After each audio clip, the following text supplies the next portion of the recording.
Bonjour à toutes et à tous, Team Kiefer, j'espère que vous allez bien.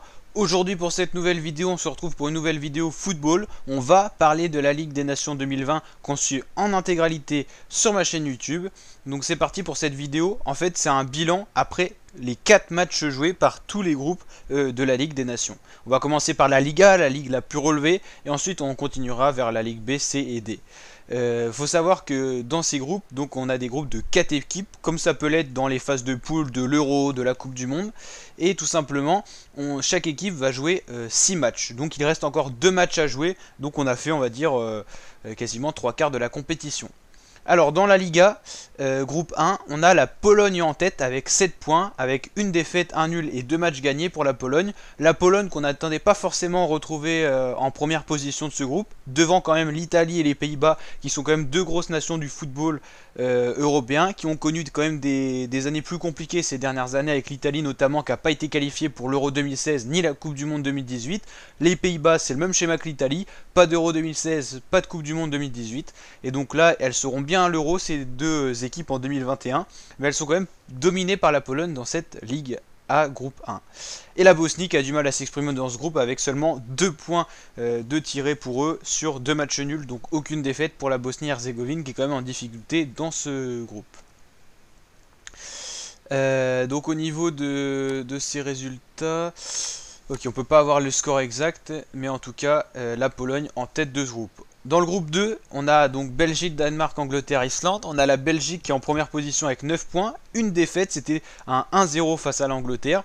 Mais elle s'est bien ressaisie cette équipe de Belgique avec la première position et 9 points. Avec une belle différence de but de 6 points. Donc c'est plutôt intéressant, sachant que ça va être serré dans ce groupe. Danemark deuxième avec 7 points. Ils ont une belle victoire face à l'Angleterre également sur un penalty d'Eriksen. Donc important cette victoire du Danemark qui permet de remettre le Danemark devant l'Angleterre. C'est quand même pas négligeable. Et à la deuxième place de ce groupe à seulement 2 points de la première place. L'Angleterre donc troisième. C'est pas terrible pour l'Angleterre. Et l'Islande en quatrième position qui a pris 0 points. 4 matchs, 4 défaites, avec une différence de but qui est assez mauvaise. Donc ça sera compliqué pour l'Islande, voire impossible. De toute façon, l'Islande, elle peut que finir dernière. Avec 2 matchs au maximum, elle peut prendre 6 points. Donc dans tous les cas, l'Islande sera reléguée la saison prochaine. Je vous rappelle que le dernier de chaque groupe, sur des groupes à 4, est relégué dans la Ligue inférieure, dans la Ligue B. Le premier de chaque groupe de la Ligue A peut aller tout simplement chercher le titre avec directement donc la demi-finale puis la finale. L'année dernière, je vous rappelle que c'était le Portugal qui avait remporté la Ligue des Nations. Alors pour comprendre comment ça se déroule, en fait on a 4 groupes dans la Liga, c'est la ligue la plus élevée, et les 4 premiers s'affrontent tout simplement en demi-finale. Puis en finale après, donc en gros on a 2 matchs de 2, par exemple Espagne, Portugal, Belgique, Pologne, et ces premiers s'affrontent. On a un gagnant par match et ces gagnants vont en finale pour essayer de remporter la Ligue. Bien sûr, les classements ne sont pas fixes, il reste 2 matchs à jouer et c'est encore très serré. Notamment pour ce groupe 3 avec le Portugal qui est en tête du groupe, mais en égalité de points avec la France à 10 points. Pour le Portugal, c'est 3 matchs gagnés, 1 nul et 0 perdu. Une différence de but de 8 points avec seulement un but concédé, 9 buts marqués. Donc attaque qui est bien présente et défense solide. La France, c'est 10 points, mais 7 buts marqués, mais 3 buts concédés. Donc c'est une défense un peu plus fragile. 0 défaite également. Croatie à 3 points.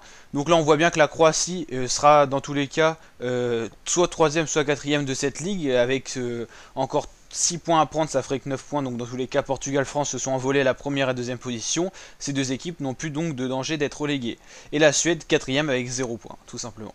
Il faut savoir que ces Ligues des Nations sont quand même importantes selon le classement, ça aide au classement FIFA et ça permet aussi d'être qualifié ou pas des fois pour les euros avec notamment les matchs barrages qui ont été décidés par rapport au classement de chacune des équipes dans chacune des ligues. Donc même quand vous êtes en Ligue D, le classement est important pour être sélectionné pour les barrages. C'est un nouveau changement de hiérarchie, cette Ligue des Nations a été créée pour qu'il y ait moins de matchs amicaux et plus d'enjeux on va dire.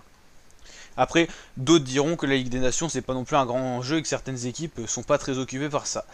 Groupe 4, groupe très ouvert, avec en même temps 4 équipes assez lourdes sur le papier. L'Espagne en première position avec déjà un match perdu, un match nul et 2 gagnés, 7 points.